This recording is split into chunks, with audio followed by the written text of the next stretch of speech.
Hi നമസ്കാരം എല്ലാവർക്കും എൻ്റെ ഏറ്റവും പുതിയ വീഡിയോയിലേക്ക് വീണ്ടും സ്വാഗതം. ഞാനിന്ന് പരിചയപ്പെടുത്തുന്നത് ഡിജിലോക്കർ എന്നൊരു ആപ്ലിക്കേഷനെ കുറിച്ചാണ്. അപ്പോൾ എന്താണ് ഡിജിലോക്കർ? നമ്മളിപ്പോൾ നമ്മുടെ വാഹനത്തിൻ്റെ രേഖകൾ എല്ലാം തന്നെ ഒറിജിനൽ രേഖകൾ എല്ലാം തന്നെ നമ്മുടെ വാഹനത്തിനുള്ളിലാണ് സൂക്ഷിക്കുന്നത്. അതിപ്പോൾ നമ്മൾ 2 വീലർ ആയാലും 4 വീലർ ആയാലും. അപ്പോൾ 2 വീലറിൽ നമ്മൾ നമ്മുടെ രേഖകൾ സൂക്ഷിക്കുമ്പോൾ ഉള്ള ഒരു പ്രധാന പ്രശ്നം എന്ന് പറഞ്ഞാൽ നമ്മളത് എവിടെ സൂക്ഷിക്കും?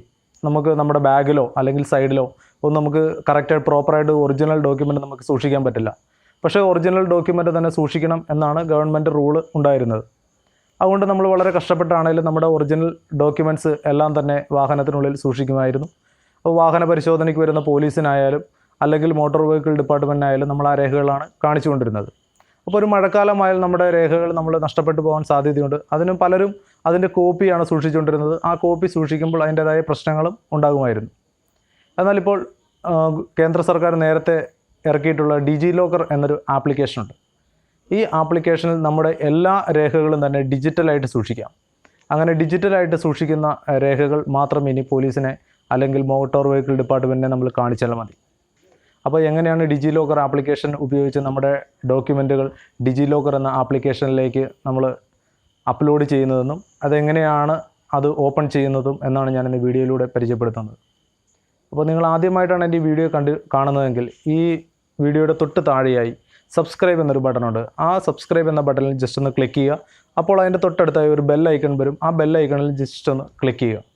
അങ്ങനെ നിങ്ങൾ ബെൽ ഐക്കണിൽ ക്ലിക്ക് ചെയ്താൽ ഞാൻ അപ്ലോഡ് ചെയ്യുന്ന എല്ലാ വീഡിയോകളും ഉടൻ തന്നെ നോട്ടിഫിക്കേഷനായിട്ട് നിങ്ങൾക്ക് ലഭിക്കുന്നതായിരിക്കും. അതേപോലെ ഈ വീഡിയോ ഇഷ്ടമായാൽ നിങ്ങൾ ഈ വീഡിയോ ഷെയർ ചെയ്യാൻ ഒരിക്കലും മറക്കരുത്.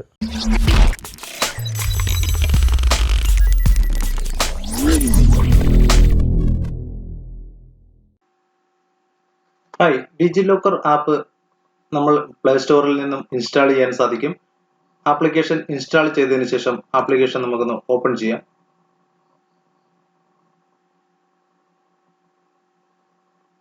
ആപ്ലിക്കേഷൻ ഓപ്പൺ ചെയ്യുമ്പോൾ നമുക്ക് ഇവിടെ കാണാം സൈൻ ഇൻ, സൈൻ അപ്പ് എന്ന് കാണാം. നമ്മൾ ഓൾറെഡി രജിസ്റ്റർ ചെയ്തിട്ടുള്ള ഒരാളാണെങ്കിൽ നമുക്ക് ഇതിൽ സൈൻ ഇൻ എന്ന് യൂസ് ചെയ്യാം. അല്ലെങ്കിൽ നമുക്ക് സൈൻ അപ്പ് എടുക്കണം. നമുക്ക് പുതിയതായിട്ട് നമുക്ക് ക്രിയേറ്റ് ചെയ്യണമെങ്കിൽ ഈ സൈൻ അപ്പ് കൊടുക്കുമ്പോൾ നിങ്ങൾ ശ്രദ്ധിക്കേണ്ട ഒരു കാര്യം, നിങ്ങൾ കറക്റ്റായിട്ട് യൂസ് ചെയ്യുന്ന ഒരു മൊബൈൽ ഫോൺ നമ്പർ തന്നെ വേണം സൈൻ അപ്പ് ചെയ്യാനായിട്ട് കൊടുക്കാൻ. ഇപ്പൊ സൈൻ അപ്പ് ചെയ്യണമെങ്കിൽ ഇവിടെ സൈൻ അപ്പ് എന്നുള്ളതിൽ നിന്ന് ക്ലിക്ക് ചെയ്യുക. ക്ലിക്ക് ചെയ്യുമ്പോൾ നമ്മുടെ ഒരു മൊബൈൽ നമ്പർ ചോദിക്കും. ആ മൊബൈൽ നമ്പർ നമ്മളൊന്ന് എൻ്റർ ചെയ്യുക. ഇപ്പൊ ഞാൻ ഒരു മൊബൈൽ നമ്പർ എൻ്റർ ചെയ്യാൻ പോവുകയാണ്.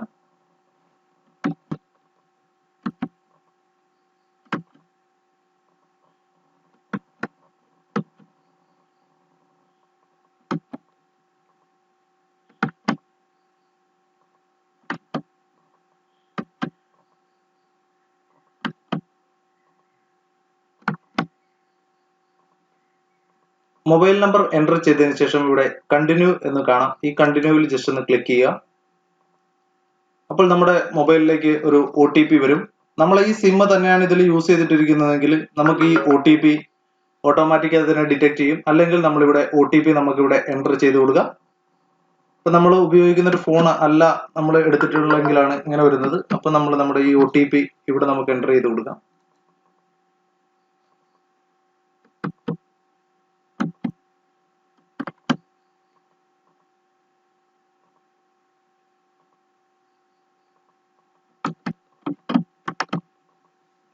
ഇവിടെ OTP എൻ്റർ ചെയ്തതിനു ശേഷം വെരിഫൈ എന്ന് കാണാം. ഈ വെരിഫൈയിൽ ജസ്റ്റ് ഒന്ന് ക്ലിക്ക് ചെയ്യുക. ക്ലിക്ക് ചെയ്യുമ്പോൾ നമുക്ക് ചോദിക്കും, നമുക്കൊരു യൂസർ നെയിം കൊടുക്കണം, അതേപോലെ ഒരു പാസ്വേഡ് കൊടുക്കണം, കൺഫേം പാസ്വേഡ് കൊടുക്കണം. അപ്പോൾ ഇതിൽ ശ്രദ്ധിക്കേണ്ടത് യൂസർ നെയിം നമ്മുടെ പേരായിരിക്കും കൊടുക്കേണ്ടത്. യൂസർ നെയിം ഓൾറെഡി നമ്മൾ യൂസ് ചെയ്തിട്ടുണ്ടെങ്കിൽ ഓൾറെഡി എക്സിസ്റ്റ് എന്ന് തന്നെ കാണിക്കും.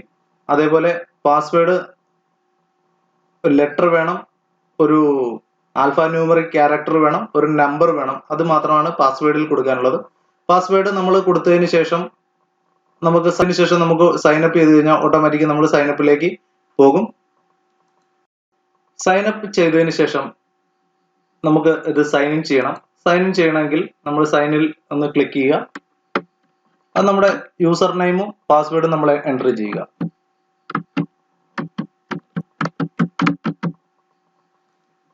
ഞാൻ എൻ്റെ യൂസർ നെയിം കൊടുത്തു. ഇനി എൻ്റെ പാസ്വേഡ് കൊടുക്കണം.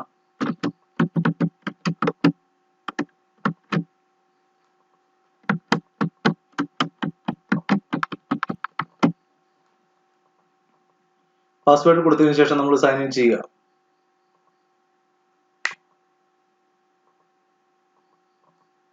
ഇപ്പോൾ കാണിക്കാം, ഞാൻ ഇതിൽ 3 ഡോക്യുമെന്റ് നമ്മൾ ഇതിൽ ചെയ്തിട്ടുണ്ട്. ഇവിടെ ഡാഷ്ബോർഡ്, ഇഷ്യൂഡ്, അപ്ലോഡഡ് എന്ന് കാണിക്കാം. ഇതിൽ നമ്മുടെ ആധാർ ഓൾറെഡി നമ്മൾ ലിങ്ക് ചെയ്തിട്ടുണ്ട്, അതുകൊണ്ടാണ് കാണിക്കുന്നത്. നമ്മൾ ഇതിനു മുമ്പ് ഞാൻ ഡിജിലോക്കർ ആപ്ലിക്കേഷൻ യൂസ് ചെയ്തിട്ടുണ്ട്. ആ സമയത്ത് ആധാർ ലിങ്ക് ചെയ്താണ്. ഇവിടെ നമുക്ക് your digital driving licence is available in DigiLocker എന്ന് കാണാം. അവിടെ നമുക്ക് നമ്മുടെ ഡ്രൈവിംഗ് ലൈസൻസിന്റെ ഡീറ്റെയിലുകൾ കൊടുക്കാം. അപ്പോൾ ഇതിൽ ശ്രദ്ധിക്കേണ്ട ഒരു കേസ്, നമ്മുടെ ഡ്രൈവിംഗ് ലൈസൻസിൽ ഇങ്ങനെ ബാർ ഇട്ടായിരിക്കും കൊടുത്തിരിക്കുന്നത്. ആ നമ്പർ അതേപോലെ തന്നെ വേണം നമ്മൾ കൊടുക്കാനായിട്ട്. ഇപ്പൊ ഞാൻ എൻ്റെ ഒരു ഡ്രൈവിംഗ് ലൈസൻസിന്റെ ഡീറ്റെയിൽ ഇവിടെ എൻ്റർ ചെയ്യുന്നു.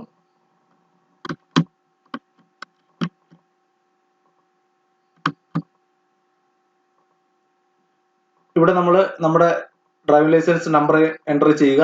അതിനുശേഷം ഇവിടെ നമ്മുടെ son of, wife of, daughter of എന്ന് കാണാം. അതിനുശേഷം ഐ പ്രൊവൈഡ് മൈ കൺസെന്റ് എന്ന് കാണിക്കുന്നിടത്ത് നമ്മൾ ക്ലിക്ക് ചെയ്ത് കഴിഞ്ഞാൽ തന്നെ ഗെറ്റ് ഡോക്യുമെന്റ് എന്ന് കൊടുത്തു കഴിഞ്ഞാൽ നമ്മുടെ ഓട്ടോമാറ്റിക് ആയിട്ട് നമ്മുടെ ഡ്രൈവിംഗ് ലൈസൻസ് നമ്മുടെ ഇതിലേക്ക് വരുന്നതായിരിക്കും. അങ്ങനെ വരുന്ന ഡോക്യുമെന്റുകൾ എല്ലാം തന്നെ ഇവിടെ ഇഷ്യൂഡ് എന്നൊരു ടാബിൽ കാണാം. ഇഷ്യൂഡിൽ പാൻ നമ്പർ, എൻ്റെ ആധാർ കാർഡ് ഉണ്ട്, ഡ്രൈവിംഗ് ലൈസൻസ്, പാൻ വെരിഫിക്കേഷൻ എന്ന് കാണാം. ഇവിടെ നമുക്ക് ഈ ഡ്രൈവിംഗ് ലൈസൻസിലേക്ക് ഒന്ന് ക്ലിക്ക് ചെയ്ത് കഴിഞ്ഞാൽ നമുക്ക് കാണാം, ഇങ്ങനെയാണ് നമ്മുടെ ഡ്രൈവിംഗ് ലൈസൻസ് ഡിജിലോക്കറിൽ കിട്ടുന്നത്. ഈ ഡേറ്റ മാത്രമാണ് നമുക്ക് പോലീസിനെ അല്ലെങ്കിൽ മോട്ടോർ വെഹിക്കിൾ ഡിപ്പാർട്ട്മെന്റിനെ കാണിക്കാൻ സാധിക്കുന്നത്.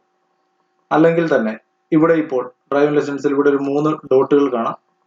ഈ 3 ഡോട്ടുകൾ വ്യൂ ഉണ്ട്, ഡൗൺലോഡ് ഉണ്ട്, റിഫ്രഷ് ഉണ്ട്, ഡീറ്റെയിൽ ഉണ്ട്. റിഫ്രഷ് എന്നുള്ളത് നമ്മൾ ഡ്രൈവിംഗ് ലൈസൻസ് പുതുക്കുകയോ അല്ല നമ്മൾ പുതിയൊരു 4 വീലർ ലൈസൻസോ അല്ലെങ്കിൽ ഹെവി ലൈസൻസ് എടുക്കുകയോ ചെയ്തു കഴിഞ്ഞാൽ ആ ഡീറ്റെയിൽ കൊടുക്കാൻ വേണ്ടിയിട്ടാണ് ഈ റിഫ്രഷ് എന്നുള്ളത്. നമ്മളിവിടെ ഡൗൺലോഡിൽ ക്ലിക്ക് ചെയ്ത് കഴിഞ്ഞാൽ നമുക്കത് ഡൗൺലോഡ് ചെയ്ത് എടുക്കാനായിട്ട് സാധിക്കും. അപ്പോൾ ഡൗൺലോഡ് ചെയ്ത് വരുന്ന ഫയലിന്റെ രൂപം എന്ന് പറയുന്നത് ഇതേപോലെ ആയിരിക്കും. ഇങ്ങനെ ഒരു ഫയലായിരിക്കും നമുക്ക് ഡൗൺലോഡ് ചെയ്ത് കിട്ടുന്നത്. പക്ഷെ നമ്മൾ ആപ്പിൽ ഓപ്പൺ ചെയ്യുമ്പോൾ നമുക്ക് കാണുന്നത് മറ്റൊരു രീതിയിലാണ്. അപ്പൊ ഇതേപോലെ നമുക്ക് ഇവിടെ തന്നെ കാണാം, ഇവിടെ സെർച്ച് എന്നൊരു ബട്ടൺ ഉണ്ട്. ഈ സെർച്ച് എന്ന ബട്ടണിൽ ക്ലിക്ക് ചെയ്ത് കഴിഞ്ഞാൽ നമുക്ക് ഏതൊക്കെ ഡിപ്പാർട്ട്മെന്റിന്റെ ആണോ ഫയലുകൾ വേണ്ടത് ആ സാധനങ്ങളെല്ലാം കാണിക്കും. ഇപ്പൊ കേരളത്തിന്റെ ആകെ ഈ ഡിസ്ട്രിക്ട് എന്നുള്ള സംഭവം മാത്രമേ ഓൾറെഡി ഇതിൽ വന്നിട്ടുള്ളൂ. ഈ ഡിസ്ട്രിക്ട് കേരള എന്ന് കാണാം. ഈ കേരള ഈ ഡിസ്ട്രിക്റ്റിൽ ക്ലിക്ക് ചെയ്ത് കഴിഞ്ഞാൽ നമ്മൾ ഏത് സർട്ടിഫിക്കറ്റ് ആണോ നമ്മൾ ഈ ഡിസ്ട്രിക്ട് എന്ന സൈറ്റിൽ നമ്മൾ ലോഗിൻ ചെയ്ത് യൂസ് ചെയ്യുന്നത് ആ ഫയലുകളെല്ലാം തന്നെ നമ്മളിപ്പോൾ കൂടുതൽ ആൾക്കാരും നമ്മുടെ ഡോക്യുമെന്റുകളെല്ലാം തന്നെ അക്ഷയ സെന്ററിൽ അല്ലെങ്കിൽ പോകാതെ വീട്ടിലിരുന്ന് ചെയ്യുന്നവരാണ്. അപ്പൊ അങ്ങനെ ചെയ്ത ഡീറ്റെയിലുകൾ നമ്മുടെ കാസ്റ്റ് സർട്ടിഫിക്കറ്റ്, കമ്മ്യൂണിറ്റി സർട്ടിഫിക്കറ്റ്, അങ്ങനെയുള്ള എല്ലാ ഡീറ്റെയിലുകളും കേരള ഗവൺമെന്റിന്റെ എല്ലാ ഡീറ്റെയിലുകളും നമുക്ക് ഇതിലേക്ക് സേവ് ചെയ്ത് സൂക്ഷിക്കാനായിട്ട് നമുക്ക് സാധിക്കും.